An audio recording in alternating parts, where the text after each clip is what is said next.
First time செய்கிறீங்கன்னா கூட ரொம்ப பர்ஃபெக்டாகவும் super டேஸ்ட்டாகவும் செய்யணும்னா இந்த பாசிப்பருப்பு பாயசத்தை கண்டிப்பாக ட்ரை பண்ணுங்கள். சூப்பராக இருக்கும்.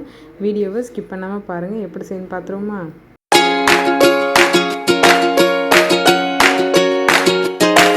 ஃபஸ்ட்டு குக்கரில் நான் 3/4 கப்பு வரைக்கும் பாசிப்பருப்பு எடுத்திருக்கேன். ஃபஸ்ட்டே அலசிடாதீங்க. இதை அடுப்பை மீடியம் ஃப்ளேமில் வச்சுட்டு நல்லா வறுத்துக்கோங்க. ரொம்ப சிம்மில் வைக்க வேண்டாம், ரொம்ப டைம் ஆகும். மீடியம் ஃப்ளேமில் வச்சுக்கோங்க. வச்சு வறுத்துக்கோங்க. வாசனை வர மாதிரி வறுத்துக்கோங்க. பாருங்கள், இந்த மாதிரி லைட்டாக கலர் சேஞ்ச் ஆனதுக்கப்புறமேட்டு ஸ்டவ்வை ஆஃப் பண்ணிவிட்டு இந்த பாசிப்பருப்பை தனியாக ஒரு பாத்திரத்தில் வச்சு கழுவிக்கோங்க. ஒரு 2 டைம் நல்லா களைஞ்சிட்டு இப்போ குக்கரில் 3/4 கப்பு பாசிப்பருப்புக்கு 4 கப்பு தண்ணி ஊற்றிருக்கேன். இந்த தண்ணி அளவு கரெக்டாக இருந்துச்சு. கீழே அடி பிடிக்கவும் இல்லை, தண்ணி ஜாஸ்தியாகவும் இல்லை. இப்போ கழுவி வச்சுருக்கிற கழுவி வச்சுருக்கிற பாசிப்பருப்பை இதில் சேர்த்துக்கரலாம். தண்ணி ரொம்ப கம்மியாக ஊற்றிட்டீங்க அப்படின்னா கீழே அடி பிடிச்சிருக்கும். ரொம்ப தண்ணியாக இருந்துச்சு அப்படின்னாலும் குக்கர்லேருந்து மேலே தண்ணி வந்துக்கிட்டே இருக்கும். 4 கப்பு தண்ணி கரெக்டாக இருந்துச்சு. அதே போல் 4 விசில் ஹை ஃப்ளேமில் வச்சுக்கோங்க. இப்போ குக்கர் சைடில் பருப்பு வெந்துக்கிட்டு இருக்குது. இந்த சைடில் நான் 1 கப்பு வெல்லம், 3/4 கப்பு பாசிப்பருப்புக்கு 1 கப்பு வெல்லம், கொஞ்சமாக மட்டும் தண்ணி ஊற்றி இந்த வெல்லத்தை கரைச்சா மட்டும் போதுங்க. கட்டி கட்டியாக இருக்குல்ல, இது வெல்லம் கரைஞ்சால் மட்டும் போதும். பாகு பதம்லாம் எதுவும் தேவையில்லை. பாருங்கள், வெல்லம் நல்லா கரைஞ்சிருச்சு. இப்போ ஸ்டவ்வை ஆஃப் பண்ணிக்கிடலாம். இந்த மாதிரி நல்லா கரைஞ்சிட்டால் மட்டும் போதும். எதுக்காகனா நம்ம ஃபில்ட்ரு பண்ணிவிட்டு ஊற்றுறோம். கீழே தூசி ஏதாச்சும் இருக்கும்ல, அதுக்காக தான். இப்போ பாருங்கள், நல்லா ஃப்ளேம்லாம் அடங்கினதுக்கப்புறமேட்டு ஓப்பன் பண்ணிடுங்க. பருப்பு நல்லா குழஞ்சி வெந்துருச்சு. 4 விசில் ஹை ஃப்ளேமில் வச்சுக்கோங்க. கரெக்டாக வெந்திருந்துச்சு. நீங்கள் இதுக்கப்புறமேட்டு பருப்பு மற்ற வச்சு அந்த மாதிரிலாம் கடையணும்னு அவசியம் இல்லை. ஏன்னா நல்லா குலைவாக வெந்துருச்சு. இப்போ ஸ்டவ்வை ஆன் பண்ணிவிட்டு நம்ம கரைச்சி வச்சுருக்கிறோம்ல வெல்லம், அதை இதில் வடிகட்டிட்டு சேர்த்துக்கோங்க. கீழே ஏதாச்சும் மண் தூசி ஏதாச்சும் இருக்கும், அதுக்காக தான். அப்படி இல்லை அப்படின்னா நீங்கள் டைரெக்டாகவே வெல்லத்தை இதில் சேர்த்துக்கரலாம். இப்போ சேர்த்துட்டு நல்லா கலந்து விட்ருங்க. வெல்லம் சேர்த்ததுக்கப்புறமேட்டு நல்லா கொதிக்கணும். கொதித்தா தான் நல்லா திக்னஸாக ஆகும்.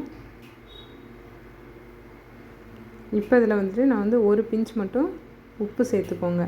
லைட்டாக அந்த இனிப்பு நல்லா தூக்கி கொடுக்கும். அதுக்காண்டி கொஞ்சமாக மட்டும் 1 பிஞ்ச் மட்டும் உப்பு சேர்த்துட்டு ஒரு 3 ஏலக்காவை வாசனைக்காண்டி தட்டி சேர்த்துருக்கேன். உங்கள்கிட்ட ஏலக்காய் பொடி இருந்துச்சுனாலும் சேர்த்துக்கோங்க.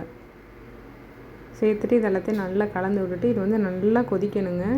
பாருங்கள், இந்த மாதிரி நல்லா கொதிச்சதுக்கப்புறமேட்டு ஆஃப் பண்ணிவிட்டு எடுத்து வச்சுருங்க.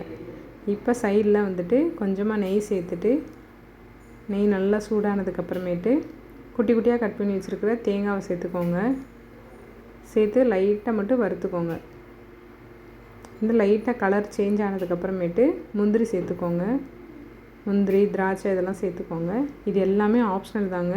உங்களுக்கு எதில் எந்த டேஸ்ட்டு பிடிச்சிருக்கோ அதை சேர்த்துக்கோங்க. தேங்காய் மட்டும் ஒரு சில பேருக்கு பிடிக்கும், தேங்காய் மட்டும் சேர்த்துக்கோங்க. இல்லை முந்திரி திராட்சை மட்டும் கூட சேர்த்துக்கோங்க. எல்லாமே நம்மளோட விருப்பம்தான். இப்போ இதையும் லைட்டாக கலர் சேஞ்ச் ஆனதுக்கப்புறமேட்டு திராட்சை சேர்த்துக்கலாம். சேர்த்து இது லைட்டாக புஷ்ஷுன்னு வந்ததுக்கப்புறமேட்டு அடுப்பை ஆஃப் பண்ணிடுங்க. ரொம்ப நேரம் வச்சுருந்திங்கன்னா தேங்காயோட கலர் ரொம்ப சேஞ்ச் ஆயிரும். இப்போ இந்த நம்ம வறுத்துருக்கோம்ல, இது எல்லாத்தையுமே அப்படியே நம்ம இந்த பாசிப்பருப்பில் சேர்த்துக்கோங்க. நான் கொதிக்க வச்சுருக்கோம்ல, இந்த பாயாசத்தில் சேர்த்துக்கோங்க. அவ்வளோதாங்க. ரொம்ப சிம்பிள், ஆனால் டேஸ்ட்டாக கரெக்டாக பர்ஃபெக்டான அளவில் செஞ்சிங்கன்னா சூப்பராக வரும். கண்டிப்பாக இதே மாதிரி செஞ்சு பாருங்கள். சூப்பர் டேஸ்ட்டாக இருக்கும். ஃபைனலாக நான் கொஞ்சமாக மட்டும் துருவின தேங்காய் சேர்த்துருக்கேன். உங்களுக்கு விருப்பம்னா சேர்த்துக்கோங்க. சேர்த்திங்க அப்படின்னா டேஸ்ட்டு சூப்பராக இருக்கும். லைட்டாக நம்ம சாப்பிடும்போது அங்கனங்கன்னா தேங்காய் வாயில் கடிபடும்போது நல்லாயிருக்கும். கண்டிப்பாக செஞ்சு பாருங்கள். சூப்பர் டேஸ்ட்டாக வந்துருச்சு. இனிப்பும் பர்ஃபெக்டாக கரெக்டாக இருந்துச்சுங்க. 3/4 கப்பு பாசிப்பருப்புக்கு 1 கப்பு வெல்லம், 4 கப்பு தண்ணி ஊற்றி பருப்பு வேக வைக்கணும். பாருங்கள், ரொம்ப சூப்பராக இருந்துச்சு. பருப்பு நல்ல குலைவாக வெந்திருந்துச்சு.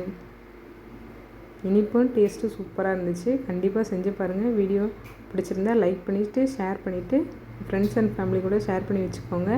மறக்காமல் சேனலை சப்போர்ட் பண்ணி சப்ஸ்கிரைப் பண்ணி வச்சுக்கோங்க. அப்போ தான் இதே மாதிரி ஸ்வீட்டான வீடியோஸ்லாம் உங்களுக்கு உடனே நோட்டிஃபிகேஷனில் வரும். தேங்க்ஸ் ஃபார் வாட்சிங். இனிய தமிழ் புத்தாண்டு வாழ்த்துக்கள்.